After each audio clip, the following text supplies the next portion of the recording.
When I first got into FPV drones, I already had some experience flying cinematic drones like the DJI Mavic series. What I didn't know is that getting into FPV is like buying the new iPhone.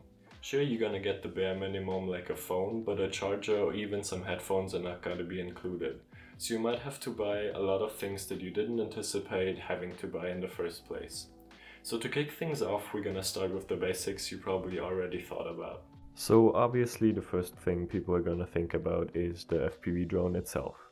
And compared to cinematic drones, FPV drones come actually quite cheap.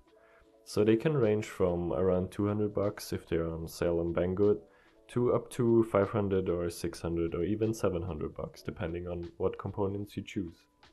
And the most common type of FPV drone is gonna be the 5-inch quad.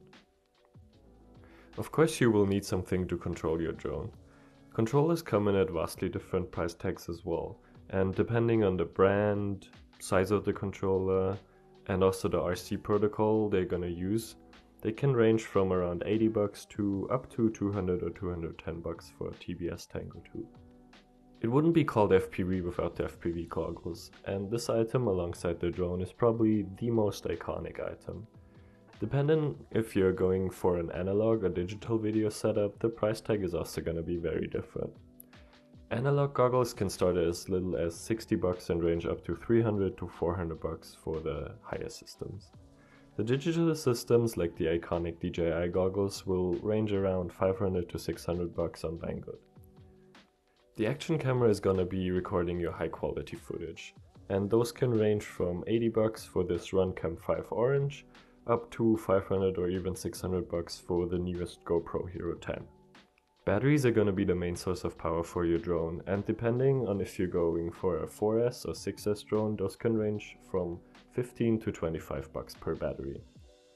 And a charger is also gonna be not included in the package, so a good AC charger that you can actually plug into your wall outlet at home is going to be around $50 to $100. Each battery is gonna only give you around 3 to 5 minutes of flight, so be prepared to buy a lot of them. And while we are at it, I'd also recommend you get an ammo box, another fireproof container to charge and store your batteries. And this is only gonna be a $10 to $20 investment, but it'll be well worth it if it saves your house from burning down.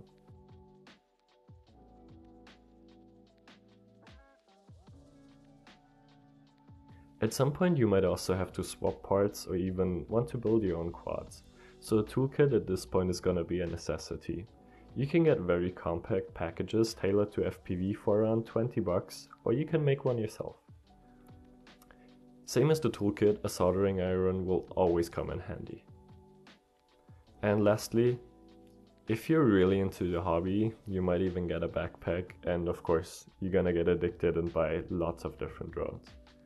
So those were the basic things you probably already thought about, but there are a lot of running costs that you probably didn't think about yet, which we kinda cover in the next part of the video. Depending on how hard you're gonna push your drone, you're gonna break a lot of propellers.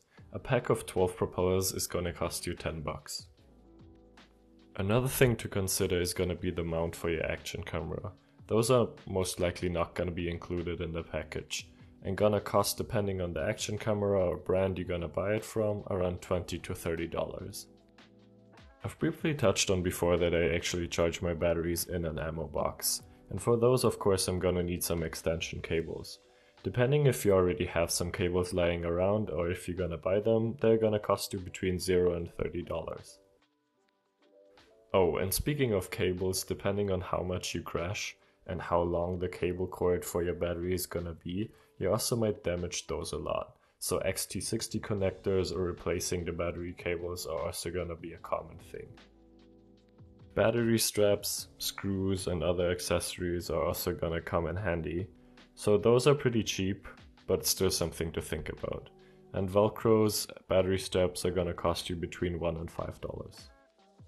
Flying FPV drones is a lot of fun, and I hope this video helped you out to make a better decision if you actually want to get into flying FPV drones. If you do, maybe consider subscribing. I have a lot of videos coming up touching on sound design and a review of the ProTech 35 and NASCO 5. Hope to see you in the next video, and take care.